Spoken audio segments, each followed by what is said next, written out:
Bonjour mes très chers étudiants, je m'appelle M. Lucas Ibrahim. Aujourd'hui nous allons apprendre les proverbes en français. Mais avant de commencer, c'est très important de savoir de quoi s'agissent les proverbes. For a better understanding of the topic, it is very important that I explain this to you in English language. Proverbs are expressions of meanings and intentions that are based on knowledge, wisdom, and truth. But why do we have to study Proverbs? When you are learning a language, you must learn the proverbs that are there in that particular language. Because you cannot learn a language outside the culture of that particular people. So learning proverbs will help you to better understand the culture of the people in question. Now, let's continue. We have some proverbs here that we are going to learn this morning. Proverb number 1. Et toi, le ciel t'aidera. Et toi, le ciel t'aidera. In English, this means heavens help those who help themselves. Heaven helps those who help themselves. Now we're going to take some practical examples with this proverb. And I give one here. Ne dors pas quand les gens travaillent. Et toi, le ciel t'aidera. Je me répète. Ne dors pas quand les gens travaillent. Et toi, le ciel t'aidera. Which means, do not sleep while others are working. Heaven helps those who help themselves. And that is the meaning of this particular proverb. Donc, allons maintenant à numéro 2. Numéro 2, nous avons ce proverbe en français. Paris ne se fait pas en un jour. Paris ne se fait pas en un jour. L'équivalence de ce proverbe en anglais, c'est Paris wasn't built in a day.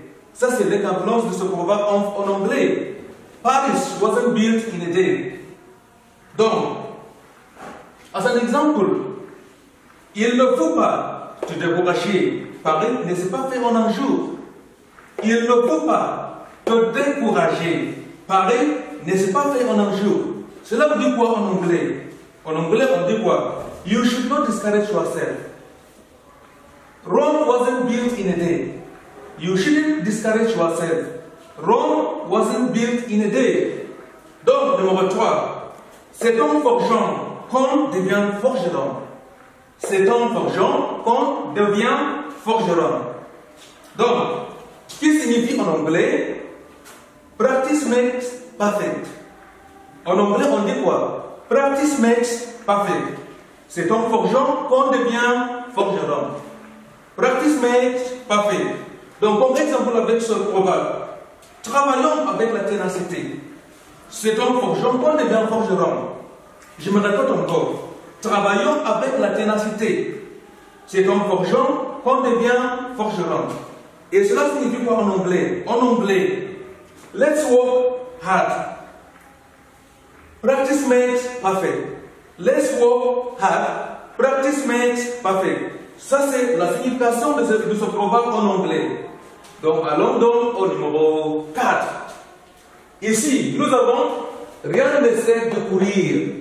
Il faut partir à point. Rien ne sert de courir. Il faut partir à point. Et cela veut dire quoi en anglais? Ce proverbe en anglais, ou bien l'équivalent de ce proverbe en anglais, c'est. L'équivalent, c'est. Il ne faut pas en anglais. Donc après avoir étudié le numéro 3, nous allons tout droit à numéro 4. Ici nous avons rien ne sert de courir, il faut partir à point. Rien ne sert de courir, il faut partir à point. Et l'équivalence en anglais c'est slow and steady wins the race. Slow and steady wins the race. Ça c'est l'équivalence de ce proverbe en anglais. Et ici nous avons comme exemple. Où allons-nous avec cette vitesse terrifiante? Rien ne sert de courir, il faut partir à point. Où allons-nous donc avec cette vitesse terrifiante? Rien ne sert de courir, Il faut partir à point. Where are we going with this terrifying speed? Slow and steady wins the race. Ça, c'est l'explication de ce proverbe en anglais. Et maintenant, nous allons à numéro 5. Et numéro 5, nous avons qui vivra, verra. Qui vivra, verra. Et cela veut dire quoi? Time shall tell en anglais. Ça, c'est l'équivalence en anglais. Time shall tell en anglais. Et ici, nous avons comme exemple, vous avez rejeté les conseils de vos parents. Qui vivra, verra. Et je me répète, vous avez rejeté les conseils de vos parents. Qui vivra, verra. Et cela veut dire quoi? Exemple. Cela veut dire quoi? You rejected your parents' advice. Time shall tell. I repeat myself. You rejected your parents' advice. Time shall tell. Vous avez rejeté les conseils de vos parents. Qui vivra, verra. Donc, maintenant nous allons tout droit à numéro 6. Et ici nous avons qui aime bien, châtie bien. Qui aime bien, châtie bien. Et cela veut dire quoi en anglais? L'équivalence de ce proverbe en anglais, c'est spare the rod and spoil the child.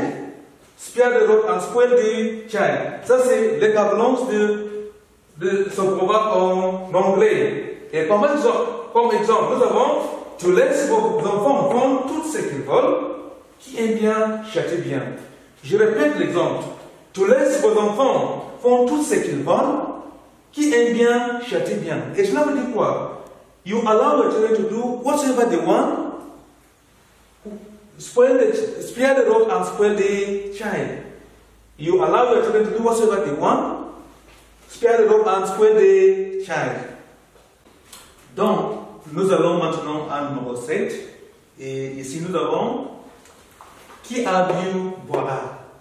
Qui a bu boira. Et cela veut dire quoi en anglais? L'équivalence de ce proverbe en anglais, c'est once a thief, always a thief. Once a thief, always a thief. Qui a bu boira. Ça, c'est la signification de ce proverbe en anglais. Et ici, nous avons comme exemple, faites attention à ces intentions, qui a bu boira. Je me répète. Faites attention à ces intentions, qui a bu boira. Et cela veut dire quoi en anglais? En anglais, ça c'est be careful about his intentions. Once a thief, always a thief. Ça c'est l'explication de ce proverbe en anglais. Once a thief, always a thief. Qui a bu boira. Numéro 8. C'est au pied du mur. C'est au pied du mur qu'on voit le maçon. C'est au pied du mur qu'on voit le maçon. Et cela veut dire quoi? A tree is known by its fruits. A tree is known by its fruits. C'est au pied du mur qu'on voit le maçon. Et ici, comme exemple, nous avons je ne suis pas surprise de ces actions. Qui a bu boira. Je me répète encore. Je ne suis pas surprise de ces actions. Qui a bu boira. Et cela veut dire quoi? I am not surprised of his actions. Once a thief, always a thief. Therefore, I am not surprised of his actions. Maybe somebody has done something wrong that is related to stealing. And you say, je ne suis pas surprise de ces actions. Qui a bu boira. Donc, numéro 9. Chat échaudé craint le froid. Chat échaudé craint le froid. Et quel est l'équivalent de ce proverbe en anglais? En anglais, on dit once bitten, twice shy. Once bitten, twice shy. Chat échaudé craint le froid. Et je me répète ça. Chat échaudé craint le froid. Et cela veut dire quoi en anglais? Once bitten, twice shy en anglais. Ça c'est l'équivalence en anglais. Et comme exemple, nous avons il n'osera jamais traverser la route les yeux fermés. Chat échaudé craint l'eau froide. Encore, il n'osera jamais traverser la route les yeux fermés. Chat échaudé craint l'eau froide. Et ça c'est, quelle est l'explication de cette phrase? He will never, he will never try crossing the road, eyes closed. Chien HD. Crane, l'œil froid. He will never try crossing the road again, eyes closed. Once beaten, twice shy. Now we can imagine a situation like this. Donc maintenant nous allons à numéro 10 directement. Les apparences sont trompeuses. Les apparences sont trompeuses. Et cela veut dire quoi? Not all that glitters is gold. Not all that glitters is gold. Les apparences sont trompeuses. Ça c'est l'explication ou bien les cablons sont anglais. Et ici nous avons comme exemple, je ne badine pas du tout avec mes secrets. Je ne badine pas du tout avec mes secrets, car les apparences sont trompeuses. Allez, cela veut dire quoi en anglais?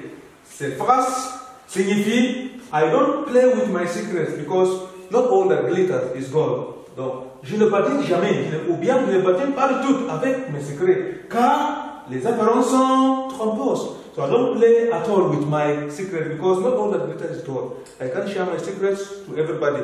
Parce que not all that glitters is gold. Ça, c'est l'explication de cette phrase en anglais. Et finalement, j'ai un devoir ici pour vous à faire à la maison. Écrivez 20 proverbes que vous savez. Donc, vous allez chercher les proverbes en français. Que vous avez 20 proverbes en français. Vous allez chercher ces proverbes et écrivez-les à la maison. Donc, merci et je souhaite que vous avez bien suivi ce cours et je vous souhaite bonne chance dans la vie. Bonne journée, mes élèves.